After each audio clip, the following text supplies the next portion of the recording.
বাংলাদেশের ছাত্র বৈষম্য আন্দোলনে যারা আত্মহত্যা দিয়ে আপনাকে ক্ষমতায় বসিয়েছে, বাংলাদেশের 16 বছরে এই সবুজের মতো ইরানের মতো যারা জেল খেলে 300 মামলার আসামি হয়েছে, বাংলাদেশের মানুষ আপনার সাথে আছে।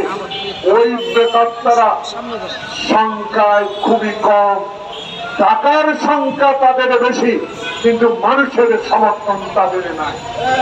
তাই আজকে আপনার ভয়ের কোনো কারণ নাই। কাকে আপনি ভয় করবেন? আপনি ডক্টর ইউনূস আল্লাহকে ছাড়া ভয় করার কথা নয়, কারণ আপনার মতো ডক্টর ইউনূসকে 14 তলা পর্যন্ত পায়ে হেঁটে বিচারকের আদালতে যেতে হয়েছে, সেই কথাটুকু আপনাকে স্মরণ রাখতে হবে। তাই যারা আমার সংবিধান প্রশ্ন করেছে, যারা আমার বাকশাল তৈরি করে বাংলাদেশে এক দলের শাসন করেছে, যারা সিরাজ শিকদারকে গ্রেফতার করে বলেছে কোথায় সিরাজ শিকদার, যারা অহংকার করে কথা বলেছে গোলাম মোস্তফা বাংলাদেশে 6 কোটি কম্বল আসলো, আমার কম্বল কোথায়? সেদিন বাংলাদেশের যেই করুণ অবস্থা শেখ মুজিব সৃষ্টি করেছিল, তার ইতিহাস আজকের এই তরুণ প্রজন্মকে জানতে হবে। কারণ এই তরুণ প্রজন্মই নেতৃত্ব দিলে বাংলাদেশের গণতান্ত্রিক শক্তিকে।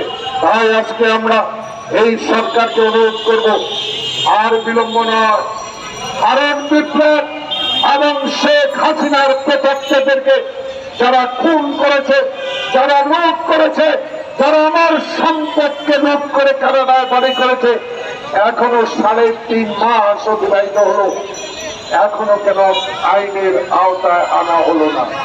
সময় তো কম যায় না, 3.5 মাস হলো, সময় কম না। তাই আজকে আমাদের দাবি, বিগত দিনের আন্দোলনরত সকল দলের দাবি, বাংলাদেশে নির্বাচনের রোড ম্যাপ দিতে হবে। বাংলাদেশে যে অপতৎপরতা শুরু করেছে এরা, এদেরকে রুখে দিতে হবে। জনপ্রতিনিধি সরকারের দরকার, এদেরকে রুখতে হলে প্রশাসনকে শক্ত হাতে হ্যান্ডেল করতে হবে।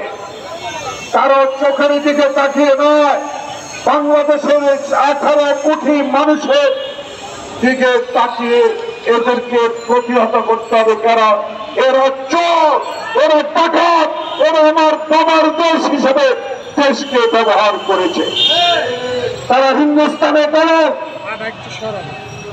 তারা ভারতের দালাল, তারা ভারত থেকে আমার অধিকার আদায় করতে পারে নাই, আমার পানি আনতে পারে না, যারা ফেলানির লাশের বিচার করতে পারে না, যারা বাংলাদেশের গণতন্ত্র প্রতিষ্ঠা আমাদেরকে সহযোগিতা করবে না, বরং শেখ হাসিনাকে ক্ষমতায় রেখে এই দেশটাকে অঙ্গরাজ্য বানাবার হীন প্রচেষ্টার বিরুদ্ধে রুখে দাঁড়াবার জন্য